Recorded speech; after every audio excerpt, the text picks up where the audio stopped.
they make their decisions appear, and they are not reaching your potential. Accept the challenges, and then you get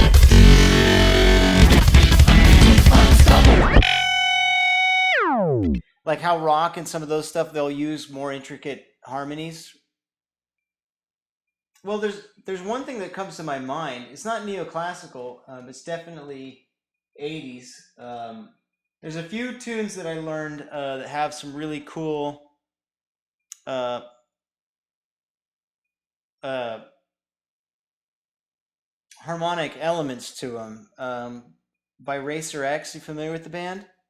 There's this one called Fire of Rock, and it starts off with a kind of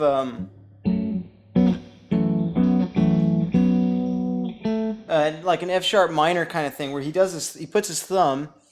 This is the least interesting part, but it's the beginning, anyways. Yeah, and he uses his thumb on that low note, kind of the way Hendrix would do when he does like.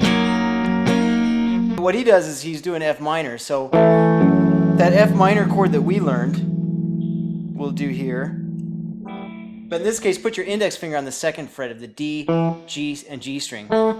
And now the B is in there, but we're going to leave that out and just do the... Cool? All right. Next thing we want to know is to put our ring finger on the fourth fret of the D and G. Like this. But with the same bass. So here what we have these two chords, basically, or these two little. He's doing it all.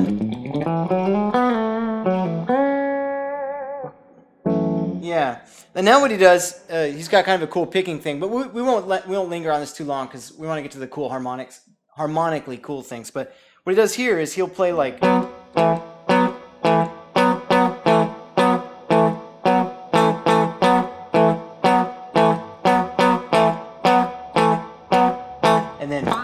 Squeals, you know, with the harmonic, kind of like Van Halen would do.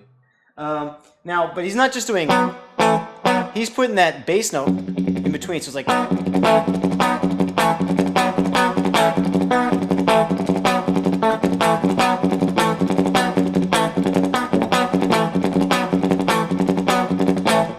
And so that squeal right there, it's just really cool.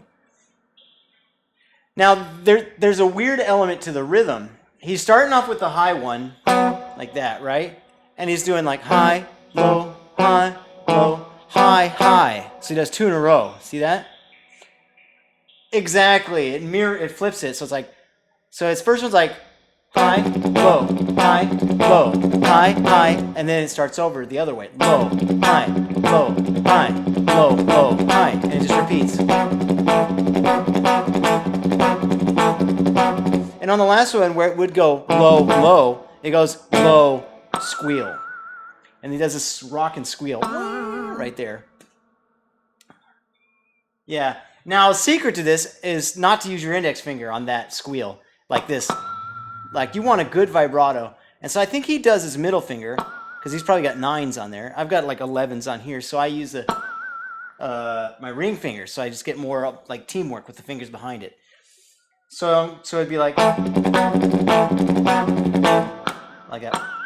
Of course, I've got a total clean tone. There we go.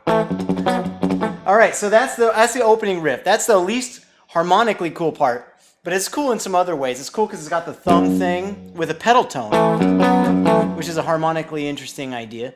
And then of course the alternate picking, the string skipping.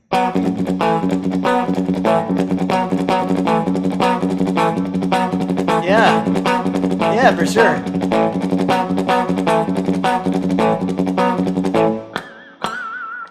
Yeah. And there's like 4 strokes there, so it's like 1, 2, 3, 4, 1, 2, 3, 4. 4 times there, 4 on the 4 strokes on the pedal tone. And now something else is kind of important. He's doing these all with downstrokes. So that means you start with a downstroke, and then your 4 notes are down, up, down, up. So it goes.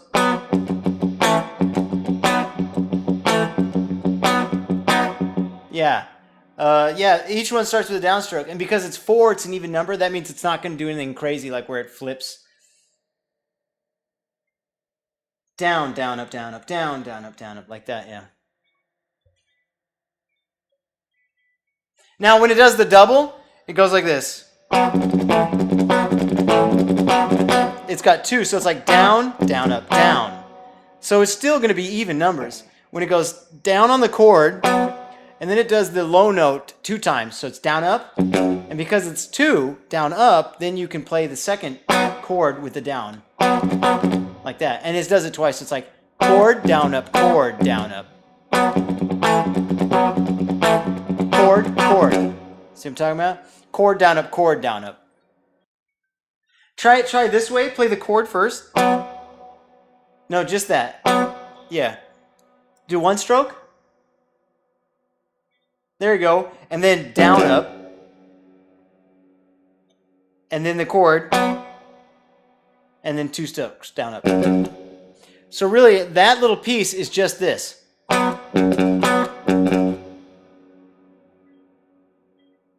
Yeah. That's right. So the whole thing slow be.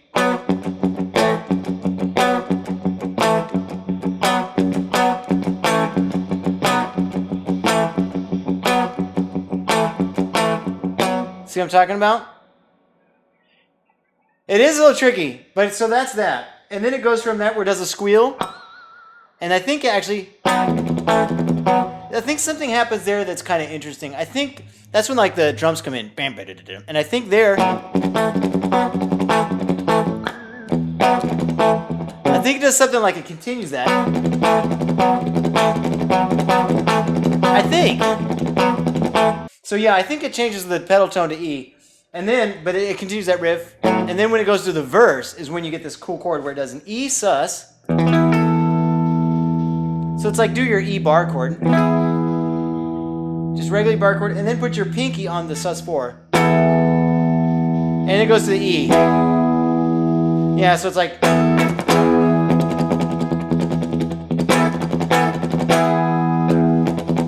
So it keeps that low note going because the kick drum's like, you know.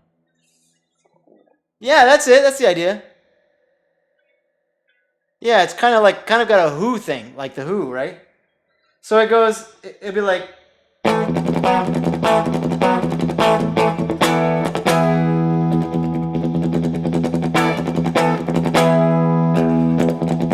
And then what it does is it does this. And what this is depends on how you look at it. He's looking at it like a C6-9 chord.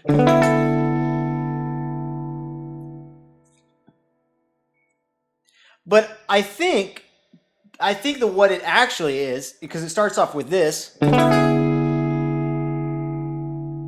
Yeah, exactly, where I'm barring with my index finger on that 9th fret. And I've got the 10th fret here. What I see this as is an E7 chord. 3rd inversion. This is the 7. So we got our E bar chord. And then if we think of our E here, on the 12th fret, well, the 10th fret would be the flat 7. So he's going from E sus, you know, and then he goes to the E7. That's what I think the harmony is. And then he puts his ring finger on the 10th fret, which he hears this as a C6-9 because that's a C6-9 shape. But I think of it as an E sus, E7 sus, 3rd inversion. You could see it either way. So to me, he's just staying in E the whole time.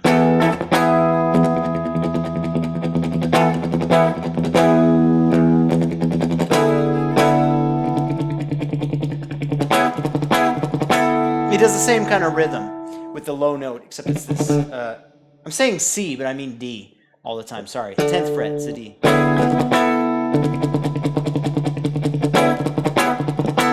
Okay, so then he goes back. He goes back to the E sus to major chord. And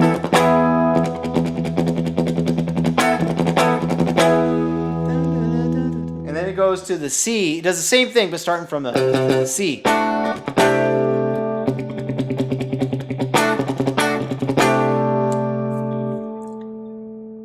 Yeah. This actually has a really cool melody that the vocals sing. The 80s kind of like kind of throws some people off, but I mean, if you had a different tone, different timbre singer and did the same melody, the same people who criticize it would eat it up. You know, it's just they hear the tone and it means a connotation or some kind of culture or some kind of clothing style, and it throws them off. But musically, this is very pretty.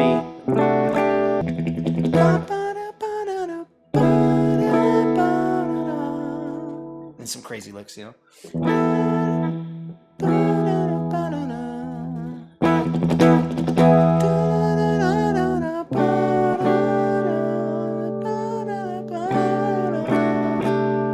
So then it goes down to a D chord. Like, think of your cowboy chords for a second.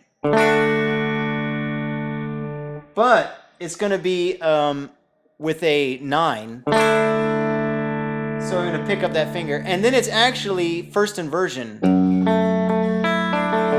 So you want to get that second fret, yeah. So you can put like that. Yeah. And then it... Actually, I should use my traditional D shape here, except without the middle finger. So I got the index and the ring finger. Like that. And then he goes from that D chord to a G chord, but the only thing he changes is the root. So instead of your thumb on the second fret, it's going to be your middle finger on the third. Yeah. Yeah, it's so pretty. Like that. Such a great band, man. Okay, so then it goes to an A sus4. And how you do this? Your ring finger stays where it is.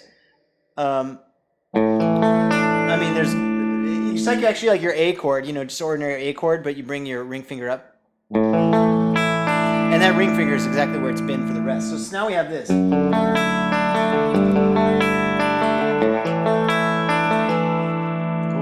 I kind of have a tendency to bar with my index. I don't know if that's better. This kind of looks gross compared to this. This seems like better. So, but...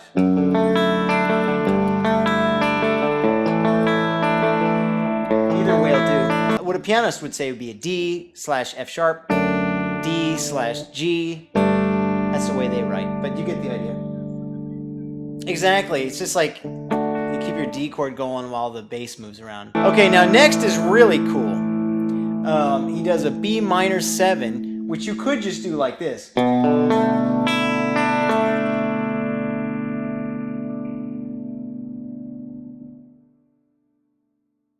Yeah, so it's going to be second fret, open D string, second fret G, of course our high E open, and then third fret. But that's not what he does. He does those exact same notes, but he does them up here. So it's going to be 7th fret on the D string, and then 7th fret on the G string. This is our minor shape that we've talked about in our jazz tunes. But he's got an 11 on there. And that's what this is. It's the index finger's on the 5th fret of the B string. All right, so now we've got this. Like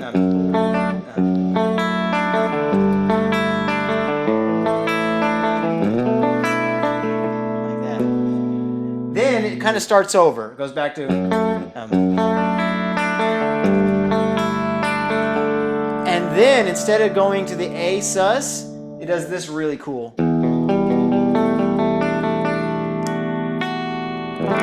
chord. This is an E minor chord. But we'll kind of walk through what makes it fancy. Starts with an E. Then it's got the 5th of the chord, which is the 2nd fret, like the power chord. And then our pinky is going to be on the minor 3rd of the chord, the flat 3rd, I should say, which makes it minor. And that's the 5th fret of the D string. Yeah, and now we've got the 2nd fret of the G string, and that's the 11. So it's a minor 11, just like he did this B minor 11. Here he's doing an E minor 11. Same kind of chord. And then there's this flat 7 is on the 3rd fret with the middle finger. And then finally the 9. So he's got every scale tone. He's got the 9, the 11, and No, sorry, no 13, just the 11 to 9. And the way he actually picks this is he does like, he plays the low 3, starting from the E string, and then he starts from the A string and does 3, from the D string does 3, and then from the G string, finishing him up.